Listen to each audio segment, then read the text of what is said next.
ಕೋಲಾರದಲ್ಲಿ ಚಲಿಸುತ್ತಿದ್ದ ಕೆಎಸ್ಆರ್ಟಿಸಿ ಬಸ್ನಲ್ಲಿ ಬೆಂಕಿ ಕಾಣಿಸಿಕೊಂಡಿದೆ. ಕೋಲಾರದಿಂದ ಬೇತಮಂಗಲ ಕಡೆಗೆ ಹೊರಟಿದ್ದ ವೇಳೆ ಅವಘಡ ನಡೆದಿದೆ. ಬಸ್ನ ಇಂಜಿನ್ನಲ್ಲಿ ಶಾರ್ಟ್ ಸರ್ಕ್ಯೂಟ್ ಸಂಭವಿಸಿ ಬೆಂಕಿ ಕಾಣಿಸಿಕೊಂಡಿರುವ ಅನುಮಾನ ವ್ಯಕ್ತವಾಗಿದೆ. ಬಸ್ನಲ್ಲಿ 60ಕ್ಕೂ ಹೆಚ್ಚು ಮಂದಿ ಪ್ರಯಾಣಿಕರಿದ್ದು ಭಾರೀ ಅನಾಹುತ ತಪ್ಪಿದೆ. ಬೆಂಕಿ ನಂದಿಸುವಲ್ಲಿ ಸ್ಥಳೀಯರು ಹಾಗೂ ಪ್ರಯಾಣಿಕರ ಸಹಾಯದಿಂದ ಯಶಸ್ವಿಯಾದರೂ ಕೋಲಾರ ಗ್ರಾಮಾಂತರ ಪೊಲೀಸ್ ಠಾಣಾ ವ್ಯಾಪ್ತಿಯಲ್ಲಿ ಅವಘಡ ನಡೆದಿದೆ. ಬೋಟ್ನಲ್ಲಿ ಕಬ್ಬಿನ ಟ್ರ್ಯಾಕ್ಟರ್ ಸಾಗಿಸುವ ವೇಳೆ ಬ್ಯಾಲೆನ್ಸ್ ತಪ್ಪಿ ಬೋಟ್ ಹಿಂದೆ ಸರಿದು ನದಿಗೆ ಬಿದ್ದಿದೆ. ಬಾಗಲಕೋಟೆಯ ಕಂಕನವಾಡಿ ಗ್ರಾಮದ ಬಳಿಯ ಕೃಷ್ಣಾ ನದಿಯಲ್ಲಿ ಅವಘಡ ಸಂಭವಿಸಿದೆ. ಮಲ್ಲು ನರಗಟ್ಟಿ ಎಂಬವರ 10 ಟನ್ ಕಬ್ಬು ನದಿ ಪಾಲಾಗಿದೆ. ಕೃಷ್ಣಾ ನದಿಯಲ್ಲಿ 2 ಬೋಟ್ಗಳ ಮಧ್ಯೆ ಟ್ರ್ಯಾಕ್ಟರ್ನಲ್ಲಿ ಕಬ್ಬು ಸಾಗಿಸುತ್ತಿದ್ದ ವೇಳೆ ಅವಘಡ ಸಂಭವಿಸಿದೆ. ಸಾಯಿ ಪ್ರಿಯಾ ಸಕ್ಕರೆ ಕಾರ್ಖಾನೆಗೆ ಸಾಗಿಸುತ್ತಿದ್ರು.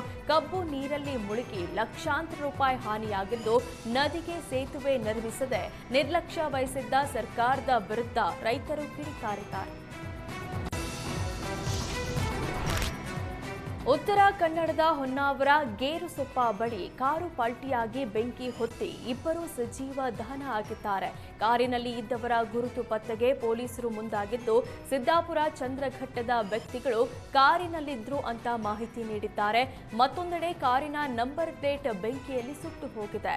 ಸದ್ಯ ಪೊಲೀಸರು ಮೃತರ ಕುಟುಂಬಸ್ಥರ ಮಾಹಿತಿಯನ್ನ ಕಲೆ ಹಾಕ್ತಿದ್ದಾರೆ. ಮನೆಯಲ್ಲಿ ಕೆಲಸ ಮಾಡುತ್ತಿದ್ದ ಗೃಹಿಣಿಯನ್ನ ಬೆದರಿಸಿ ತಾಳಿ ಸರ ಕಿತ್ತುಕೊಂಡು ಹೋದ ಆರೋಪಿಯನ್ನ ಭದ್ರಾವತಿ ಪೊಲೀಸರು ಕೆಲವೇ ತಾಸಿನಲ್ಲಿ ಬಂಧಿಸಿದ್ದಾರೆ. ದಾವಣಗೆರೆ ಜಿಲ್ಲೆ ಹರಿಹರ ತಾಲೂಕಿನ ಹೊಸಪಾಳ್ಯ ಗ್ರಾಮದ ಪ್ರತಾಪ್ನನ್ನ ಬಂಧಿಸಲಾಗಿದೆ.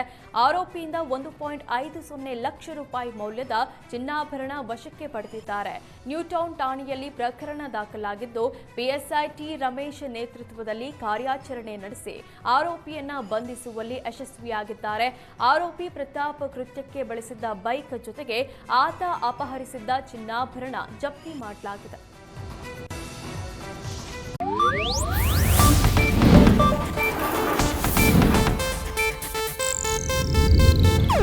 ಇದು ಏಷ್ಯಾನೆಟ್ ನ್ಯೂಸ್ ನೆಟ್ವರ್ಕ್ ಪ್ರಸ್ತುತಿ.